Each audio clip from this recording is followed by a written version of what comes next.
ઉત્તર પ્રદેશના એક નાનકડા ગામમાં ગુડિયા નામની એક છોકરી રહેતી હતી. ગુડિયાના માતા પિતા ખેડૂત હતા અને તેઓએ તેમની મહેનતથી પરિવારને ટેકો આપ્યો હતો. ગુડિયા ખૂબ જ હોશિયાર અને સ્વપ્નશીલ છોકરી હતી. તેનું સપનું હતું કે એક દિવસ તે ડોક્ટર બનીને પોતાના ગામના લોકોને મદદ કરે. પરંતુ તેમના પરિવારની આર્થિક સ્થિતિ ખૂબ જ ખરાબ હતી, જેના કારણે તેમની હમારી અધૂરી કહાની મુશ્કેલ બની રહી હતી. ગુડિયાએ ગામની સરકારી શાળામાં અભ્યાસ કરવાનું શરૂ કર્યું અને હંમેશા સારા માર્ક્સ મેળવ્યા. તેના શિક્ષકોએ તેની મહેનત અને સમર્પણની પ્રશંસા કરી. એક દિવસ શાળામાં એક સ્પર્ધાનું આયોજન કરવામાં આવ્યું હતું, જેમાં વિજેતાને શહેરની મોટી શાળામાં અભ્યાસ કરવાની તક મળી શકે છે. ગુડિયાએ આ સ્પર્ધામાં ભાગ લીધો અને પોતાની મહેનતથી પ્રથમ સ્થાન મેળવ્યું. આ તેના માટે એક મોટી જીત હતી, પરંતુ વિજય અધૂરો હતો કારણ કે તેણે હજુ પણ નાણાકીય પડકારોનો સામનો કર્યો હતો. શહેરની મોટી સ્કૂલમાં ભણવું એ ગુડિયા માટે નવો અનુભવ હતો.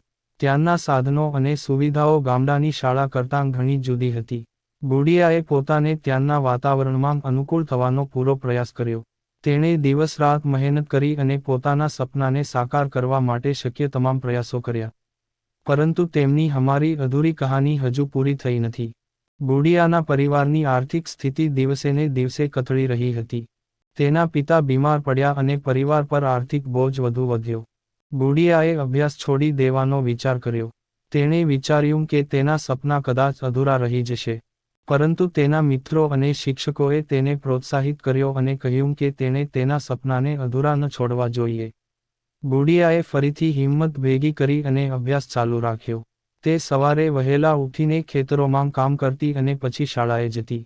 તે મોડી રાત સુધી જાગતી અને અભ્યાસ કરતી. તેના સંઘર્ષ અને મહેનતે તેને આગળ વધવાની તાકાત આપી. તેણે પોતાના સપનાના માર્ગમાં કોઈ મુશ્કેલી આવવા દીધી નથી. તેમની હમારી અધૂરી કહાની હવે નવી દિશામાં આગળ વધી રહી હતી. એક દિવસ ગુડિયાને શિષ્યવૃત્તિ મળી, જે તેના અભ્યાસનો ખર્ચ ઉઠાવી શકે. આ તેના માટે મોટી રાહત હતી. તેણે તેના અભ્યાસ પર સંપૂર્ણ ધ્યાન આપ્યું અને તેની તમામ પરીક્ષાઓમાં સારા માર્ક્સ મેળવ્યા. તેમની મહેનત અને સમર્પણ તેમને સફળતા અપાવ્યું. તેણીએ ડોક્ટર બનવાનું સ્વપ્ન પૂર્ણ કર્યું અને તે ગામની પ્રથમ ડોક્ટર બની. તેની હમારી અધૂરી કહાની હવે પૂરી થઈ ગઈ હતી. ગુડિયાએ તેના ગામના લોકોની સેવા કરી અને મફતમાં સારવાર કરી.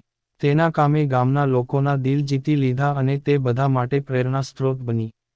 તેમની વાર્તાએ દરેકને શીખવ્યું કે સાચા સપના અને સખત મહેનતથી દરેક મુશ્કેલીને દૂર કરી શકાય છે. તેમની હમારી અધૂરી કહાની હવે એક પ્રેરણાત્મક વાર્તા બની ગઈ હતી જેને દરેક સાંભળવા અને શીખવા માંગતા હતા. ગુડિયાની આ હમારી અધૂરી કહાની હવે પૂરી થઈ ગઈ હતી. તેમણે સાબિત કર્યું કે જો વ્યક્તિ સાચા દિલથી મહેનત કરે અને પોતાના સપના માટે લડે તો તેને કોઈ મુશ્કેલી રોકી શકતી નથી. તેમની વાર્તાએ દરેકને શીખવ્યું કે સત્ય અને સખત મહેનતની શક્તિથી દરેક સ્વપ્ન પૂર્ણ કરી શકાય છે. તેમની હમારી અધૂરી કહાની હવે એક આદર્શ વાર્તા બની ગઈ હતી જેને દરેક સાંભળવા માંગતા હતા. ગુડિયાની વાર્તાએ આખા ગામમાં એક નવી જાગૃતિ ફેલાવી. બાળકોએ તેમની પાસેથી પ્રેરણા લીધી અને તેમના સપનાને સાકાર કરવા સખત મહેનત કરવાનો સંકલ્પ કર્યો.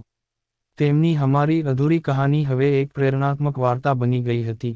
ગામના લોકો ક્યારેય તેના વખાણ કરતાં થાક્યા નહીં અને તેની મહેનત અને સમર્પણને કારણે તે દરેકના દિલમાં વસી ગઈ.